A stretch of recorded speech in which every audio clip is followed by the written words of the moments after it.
Hospital bed रे पुओ चिरनिद्रा रे सोईछि। माँ पुओर छाती रे मुंड रखी भो भो होई कांदुछि। मुंड पिटी कहूछि, किए मते बो बोली डाकिबो?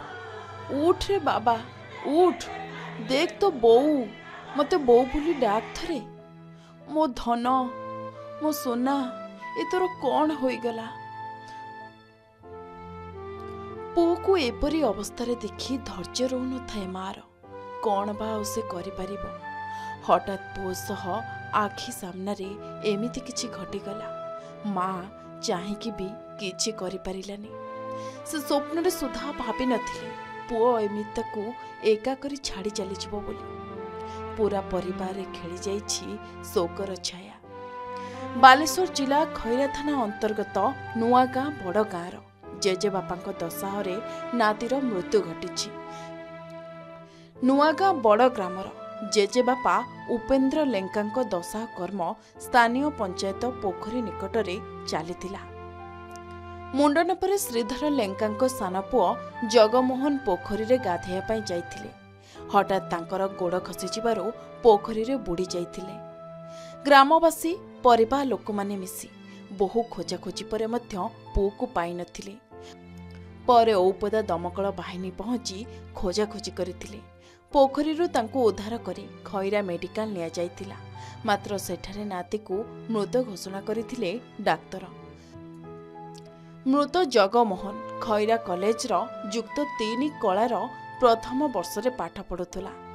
जेजेबापा उपेन्द्रଙ୍କ दशाह थिला बोली सुधी पाई तुठ को आसीथिले। हेले अकाल रे चालीगला तांको जीवन।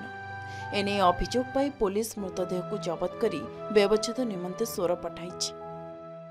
आज बड़ा बाबा दर्श कर्म था आम सब आसलु गाधोवा पोखरी मंडा हिसाब से सब कर्म सारिक आसलु आम गोटे तटरे गाधोलु सी गोटे तटरे गाधोला सी आसला पानी की बड़ खुशी आम सब गाँव में खोजाखोजी करूँ आम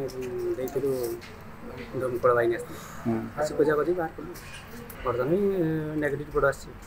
आज आम कम होता 10 दिन कम आज आम गाधोवा सब पोखरी आसलु गाधला भितर से तलू मैंने जस्ट टे तलू था गोड़ मत खसी जाइए कौन बहुत रिसेंट खोला होता तो पोखरी हाँ 7-8 जन आम गाधो सी अलग तुठ थे आम अलग तुठ थे जो सी बुड़िया मैंने मैंने बुड़ला ये कला से डाकिला गलु आम सब से जगह 15-20 जन भी गलु 40-45 मिनट भाया खोजिलु आसी जो तले जो खोला जाइए बसीगला तो भितर आइलुनि फायर वाले भी आसिले बहुत खोजाखोजी कला। तेबे जेजेबापा उपेन्द्रଙ୍କ दशाहरे नातीर मृत्यु घटना स्थानीय अंचल में शोकाकुल परिवेश सृष्टि करिछि। पुओ को हराई संपूर्ण भांगी पड़िछंती परिवार। सोररो कैलाश चंद्र दास को रिपोर्ट, के न्यूज ओडिशा।